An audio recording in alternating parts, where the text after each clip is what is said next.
नमस्कार। प्रकाशन उत्तराखंड के लिए देहरादून से मैं अनिल रावत। रात को 9 बजे 9 खबर में आपका स्वागत है। आज के लिए हमारे लिए उत्तराखंड के लिए कम से कम बहुत बड़ा दिन है। आज उत्तराखंड के नाम रही दो बड़ी उपलब्धियां। आपको बता दें कि भारत की सबसे लंबी टनल के साथ साथ सिलक्यारा हुई ब्रेक थ्रू, यानी कि आर पार। ये उत्तराखंड के लिए आज बड़ी उपलब्धि है।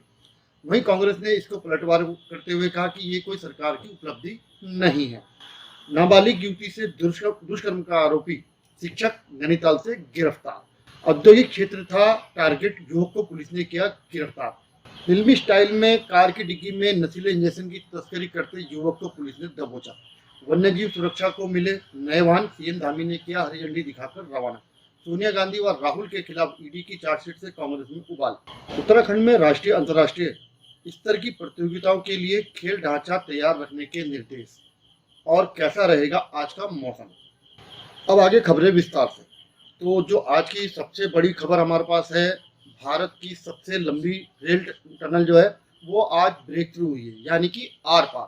तो ये उत्तराखंड के लिए आज उपलब्धि भरा दिन है। वहीं दूसरी खबर है कि जो उत्तराखंड की एक टनल है सिलक्यारा, वो भी आज ब्रेक थ्रू हुई है। तो सिलक्यारा की भी अपनी एक दुख भरी कहानी है, वो भी आपको बताएंगे कि इसमें क्या क्या हुआ और कैसे मजदूरों का जीवन संकट में आ गया था। तो पहले बात करते हैं भारत की सबसे लंबी रेल टनल जो कि आज ब्रेक थ्रू हुई है, इसके बारे में थोड़ी सी आपको जानकारी देते हैं। आज केंद्रीय रेल मंत्री अश्विनी वैष्णव और उत्तराखंड के मुख्यमंत्री पुष्कर सिंह धामी की मौजूदगी में ये टनल आज ब्रेक थ्रू हुई है। रेल विकास निगम लिमिटेड ने एक बड़ी उपलब्धि आज हासिल की। यह उत्तराखंड की 125 किलोमीटर लंबी ऋषिकेश कर्णप्रयाग ब्रॉडगेज रेल परियोजना से जुड़ी है। यह परियोजना 105 किलोमीटर सुरंग के अंदर बनी है। इसमें ऋषिकेश से कुल 16 सुरंगें हैं, जो अपने आप में एक ऐतिहासिक है। अब बात करते हैं सिलक्यारा की। सिलक्यारा का इतिहास क्या रहा, ये क्यों आज इतनी इम्पोर्टेंट हुई है। तो मुख्यमंत्री पुष्कर सिंह धामी का जो सिलक्यारा सुरंग का ब्रेक थ्रू कार्यक्रम था, उसमें उन्होंने आज प्रतिभाग किया। सिलक्यारा का इतिहास बता दें आपको कि 2023 में एक बड़ी घटना घटी, जिसमें सिलक्यारा का जो टनल है इसमें कुछ हिस्सा टूट गया और इसमें करीब 41 मजदूर 17 दिन तक फंसे रहे। और कैसे हो रहे होंगे, भोजन पानी अन्य जो होना चाहिए उनके साथ। लेकिन चलाए गए रेस्क्यू ऑपरेशन के बाद करीब 17 दिन के बाद सभी मजदूरों को सुरक्षित बाहर निकाल लिया गया।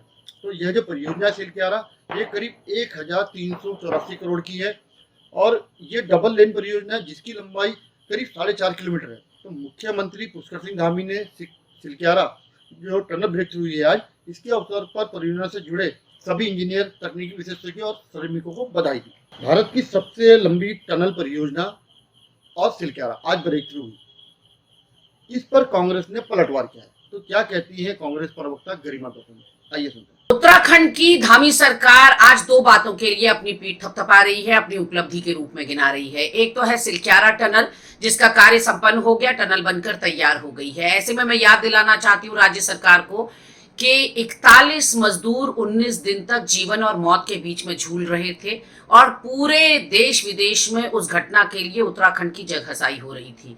लेकिन वो कंपनी जिसकी कोताही और लापरवाही की वजह से इतना बड़ा हादसा हुआ, उस पर आज तक कोई कार्रवाई नहीं हुई है। उस पर कोई पेनल्टी नहीं लगाई गई, उसको ब्लैकलिस्ट नहीं किया गया और उस पर कोई कार्रवाई राज्य सरकार ने नहीं करी, जिसका उत्तर राज्य सरकार के पास नहीं है। उत्तर यह है कि इस नवयुगा कंपनी ने भारतीय जनता पार्टी को समय समय पर करोड़ों के इलेक्टोरल बॉन्ड खरीद के दे रखे हैं चंदे के रूप में।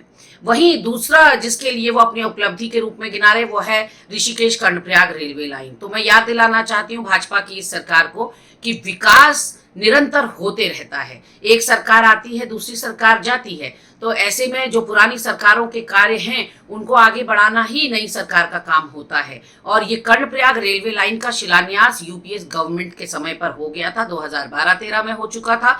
और शिलान्यास की यदि जानकारी पूरी लेनी है तो इस वक्त वर्तमान में जो आपके पर्यटन एवं पीडब्ल्यूडी मंत्री हैं सतपाल महाराज, उनसे पूछिए, क्योंकि उस वक्त वो कांग्रेस के दिग्गज नेताओं में शुमार थे और हमारे जो केंद्रीय नेतृत्व के लोग यहाँ शिलान्यास करने के लिए आए थे, वो उस समय शिलान्यास के वक्त उपस्थित थे। तो ये तो आप अपने मंत्री से ही पूछताछ कर सकते हैं कि इसका श्रेय किसको जाना चाहिए, क्योंकि ये Karnaprayag railway line brain child भी यूपीए गवर्नमेंट का था और इस पर काम भी यूपीए गवर्नमेंट के समय पर शुरू हो गया था। ये एक संयोग मात्र है कि उसके बाद आपकी सरकार आई और आपकी सरकार में संपन्न हुआ कार्य। तो इसमें इतनी बड़ी कोई उपलब्धि जैसी कोई बात नहीं है। नाबालिग युवती से दुष्कर्म का आरोपी शिक्षक को पुलिस ने नैनीताल से किया गिरफ्तार। चकराता क्षेत्र में युवती के भाई द्वारा एक लिखित तहरीर दी गई, जिसमें कहा गया कि उनकी बहन के साथ शिक्षक द्वारा दुष्कर्म किया गया और उसके बाद अपने आप को जान से मारने की धमकी देकर और युवती को चुप कराता रहा। घटना के बाद से ही अभियुक्त अपनी गिरफ्तारी से बचने के लिए लगातार फरार चल रहा था। तो पुलिस ने आज अभियुक्त पियाराम जोशी को बस स्टैंड नैनीताल से गिरफ्तार किया। औद्योगिक क्षेत्र था टारगेट, अभियुक्त को पुलिस ने किया गिरफ्तार। क्या है पूरा मामला, इसको समझते हैं। लाखों रुपए की स्मैक के साथ एक युवक को पुलिस ने गिरफ्तार किया, जिसका नाम है प्रियांशु पाल नंदराम। इसके पास से लगभग 5 लाख रुपए की 15 ग्राम के करीब स्मैक बरामद हुई और इसका टारगेट था जो देहरादून के सैलाकुई है, जहां औद्योगिक क्षेत्र है, उसके छोटा तबका मजदूर, उनको इसने युवक और 7 युवकों को इसने अपना टारगेट बनाया था। तो आज पुलिस ने इसको गिरफ्तार कर लिया। हरिद्वार पुलिस ने फिल्मी स्टाइल में कार की डिग्गी में नशे के इंजेक्शन बेचने वाले एक युवक को गिरफ्तार किया, जिसका नाम है सुलेमान पुत्र दिलशाद। सुलेमान के पास से ट्रामाडोल हाइड्रोक्लोराइड की खेप बरामद हुई है, साथ ही लगभग 2915 इंजेक्शन इससे बरामद हुए। साथ जो इंजेक्शन बेच के इसने रुपए कमाए थे, लगभग 50,000 रुपये पुलिस ने बरामद किए हैं। इसके बारे में जानकारी दे रहे हैं एसएसपी हरिद्वार परमिंदर सिंह डोभाल। हरिद्वार पुलिस ने रुड़की में सीआईओ रुड़की और रुड़की पुलिस के द्वारा करीब 3000 इंजेक्शन के आसपास की एक बड़ी खेप पकड़ी है, जिसमें लोगों को हिरासत में लिया गया है। उनको न्यायिक परीक्षा में भेजा जाएगा। इनके साथ ही जो अन्य अभियुक्त इनके साथ जुड़े हैं, जो इस पूरी चेन का हिस्सा है, उनकी भी पुलिस तलाश कर रही है। जल्दी ही अन्य अरेस्टिंग्स भी की जाएगी। पुष्कर सिंह धामी ने बुधवार को मुख्यमंत्री कैंप कार्यालय में वन एवं वन्य जीव सुरक्षा के लिए वन विभाग द्वारा कैंपा योजना से खरीदे गए करीब 23 बोलेरो कैंपर वाहन को वन विभाग को सौंपा और उनको हरी झंडी देकर रवाना किया। मुख्यमंत्री ने कहा कि इन वाहनों से संवेदनशील वन क्षेत्रों में निगरानी बढ़ाकर वन अपराधों पर नियंत्रण को मजबूत करने में मदद मिलेगी। वनाग्नि प्रबंधन और मानव वन्य जीव संघर्ष की घटनाओं में समय रहते नियंत्रण होगा और तेजी से रेस्क्यू कार्य भी हो पाएंगे। इसके लिए इन वाहनों का उपयोग किया जाएगा। सोनिया गांधी और राहुल गांधी के खिलाफ ईडी की चार्जशीट के खिलाफ जो कांग्रेस में बड़ा उबाल। देहरादून स्थित ईडी कार्यालय में कांग्रेस ने प्रदर्शन किया और उसके साथ साथ प्रदेश के अन्य जगहों भी प्रदर्शन किया। इस दौरान जो नेता प्रतिपक्ष है यशपाल आर्य, पूर्व नेता प्रतिपक्ष प्रीतम सिंह, प्रदेश उपाध्यक्ष संगठन प्रशासन सूर्यकांत दसवाना सहित सैकड़ों कार्यकर्ताओं को पुलिस ने आज गिरफ्तार किया। खेलों की दृष्टि से उत्तराखंड को मजबूत बनाने के लिए खेल मंत्री रेखा आर्य ने निर्देश दिए कि राष्ट्रीय अंतर्राष्ट्रीय प्रतियोगिताओं के लिए खेल ढांचे को तैयार रखे। जो हल्द्वानी गोलापार स्टेडियम है, निश्चित रूप से ये पूरे कुमाऊं क्षेत्र और निश्चित रूप से पूरे प्रदेश के लिए खेल के क्षेत्र का एक बहुत बड़ा एसेट्स है। और इस एसेट्स को हम आगे भी, जिस प्रकार से ये नेशनल गेम की इसने मेजबानी करी है, वैसे ही इतिहास रचने का काम हुआ है। आज मैं जब निरीक्षण करने गई थी तो स्विमिंग पूल जो कि ओलंपिक लेवल का बना हुआ है, वो भी जो उस पर भी हमारी जो जिला क्रीड़ा अधिकारी है वो बता भी रही थी कि मैडम हमने अभी इसमें फिर से इसमें हमने स्कूल के बच्चों से संपर्क साधा है कि वे आए और इस पर प्रैक्टिस करें।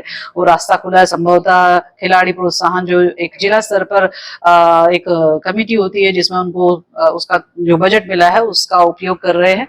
इसके अतिरिक्त जो है वहाँ पर हॉकी का भी हमने देखा है किस तरह से एस्ट्रोटर्फ वहाँ पर लगा हुआ है और किस तरह से उसका कार्य निर्माणाधीन है। और इसी प्रकार से हमारे जो मल्टीपर्पज हॉल है, हमारा फुटबॉल ग्राउंड है और इसके साथ ही हमारा जो ताइक्वांडो का हॉल है, सभी चीजें आज निरीक्षण की हैं। और निश्चित रूप से हम लोग इसके लिए एक लेगेसी प्लान की हम लोग तैयारी कर रहे हैं और हमारी ये पूरी कोशिश है कि हमारा जो ये गोलापार स्टेडियम है ये लेगेसी प्लान के तहत भी स्वीकृत जल्द से जल्द होएगा। और इसके साथ साथ में जो हम लोगों की यूनिवर्सिटी बनाने की एक कोशिश है कि यहाँ पर बहुत मैंने अपने विभाग के अधिकारियों को लक्ष्य दिया है कि आने वाले समय में जब हमारा राष्ट्रीय खेल यानी कि 29 अगस्त को हम राष्ट्रीय खेल दिवस मनाया जाता है उसी दिन का लक्ष्य दिया है कि हम यहाँ पर भूमि पूजन भी करें, यूनिवर्सिटी को स्थापित भी करें, यूनिवर्सिटी का संचालन भी हो। इस संकल्प के साथ में जो है हमारे कार्य की गति एक मिशन मोड में हम लोग काम करें, ये लक्ष्य दिया है। मैं यही उम्मीद और अपेक्षा कर रही हूँ कि निश्चित रूप से आने वाले समय में ये यूनिवर्सिटी के रूप में जो है हमारे गोलापाल स्टेडियम स्थापित होगा, और निश्चित रूप से आने वाले समय में इसमें जैसे एशियन चैंपियनशिप होने वाली है, आने वाले समय नेशनल चैंपियनशिप होने वाली है, वे भी लगातार जो है इसमें कंपटीशन इसमें डे बाय डे जो है उसमें होंगे। आज की अंतिम खबर, कैसा रहेगा प्रदेश का मौसम? तो बता दें कि मौसम विभाग के अनुसार प्रदेश के उत्तरकाशी, चमोली, रुद्रप्रयाग, बागेश्वर, पिथौरागढ़ जनपदों में कहीं कहीं बहुत हल्की वर्षा होने की संभावना है। वहीं शेष राज्य में मौसम शुष्क रहेगा। देहरादून की बात करें तो आंशिक रूप से बादल छाए रहेंगे और अधिकतम तापमान 34 व न्यूनतम तापमान 20 डिग्री रहने के लगभग रहने की उम्मीद है। अगर आपको ये वीडियो हमारा पसंद आया तो वीडियो को लाइक करें, शेयर करें और सब्सक्राइब जरूर करें। धन्यवाद।